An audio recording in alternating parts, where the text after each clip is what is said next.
Check now the latest Yankees qualifying offer decisions. If you are a Yankees fan, please subscribe and leave your like for more news. The Yankees have some notable decisions to make this week. The Yankees season ended a week ago, but their first set of off-season decisions are scheduled for tomorrow. November 10th is the deadline for teams to submit qualifying offers for their free agents. With 10 players entering free agency, this is an important day for the Yankees, as how their particular QO scenarios work will have some bearing on the shape of their off-season. Before we get into the details of the Yankees situation, the system is still quite complicated. Free agents who spent the entire previous season with a team and did not receive a QO beforehand are eligible. This represents a one-year contract at the average of the top 125 salaries in the league, which this year comes to $19.65 million. Teams that lose a free agent that have offered a QO to receive draft pick compensation, although the level of pick is determined by that team's revenue sharing and luxury tax status. The Yankees obviously did not receive revenue sharing and were in the luxury tax for the 2022 season. That combination means that they would receive a compensatory pick after the fourth round should one of their free agents leave. The Yankees initially had 9 players in free agency, and one more came in when Anthony Rizzo declined his $16 million player option for 2023. 6 of them, Zach Britton, Chad Green, Aroldis Chapman, Matt Carpenter, Miguel Castro, and Marwin Gonzalez, will definitely not receive a qualifying offer. Andrew Benintendi would have been a reasonable candidate, but is ineligible because he was acquired via trade mid-season. That leaves a trio of Yankee free agents. Aaron Judge is a lock to receive and decline the qualifying offer, which means Yankees fans can rejoice knowing that a sweet fourth-round pick will be coming if New York doesn't re-sign the face of the franchise.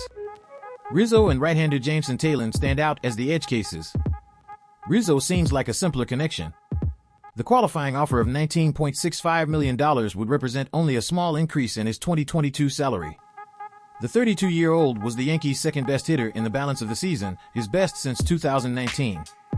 Fangraphs crowdsourcing rates Rizzo for a 3-year, $51 million contract, while most analysts see Rizzo as able to secure at least a 2-year pact. Extending the QO to Rizzo and seeing him decline seems like the right and already rumored outcome here. Taillon is a bit more complicated.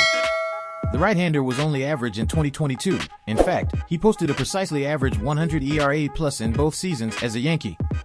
Average players entering their age 31 seasons typically do not receive net salaries of $20 million. However, Taillon is a durable and fairly reliable veteran pitcher, even if he doesn't have great upside. This archetype of player is usually able to get 3 to 4-year contracts, even as teams become increasingly cautious about offering longer guarantees to players in their 30s.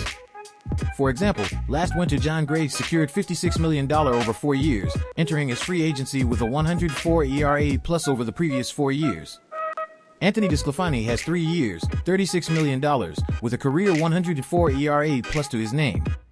Taillon would have an interesting choice if the Yankees offered him the qualifying offer.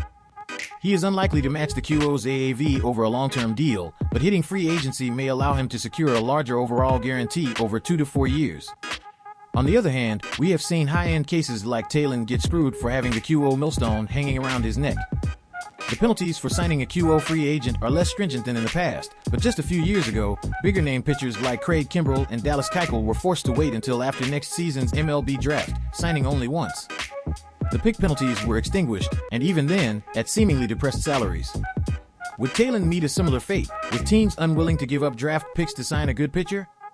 Would he rather secure a high salary in 2023 and then return to the market next year without the QO dragging him down?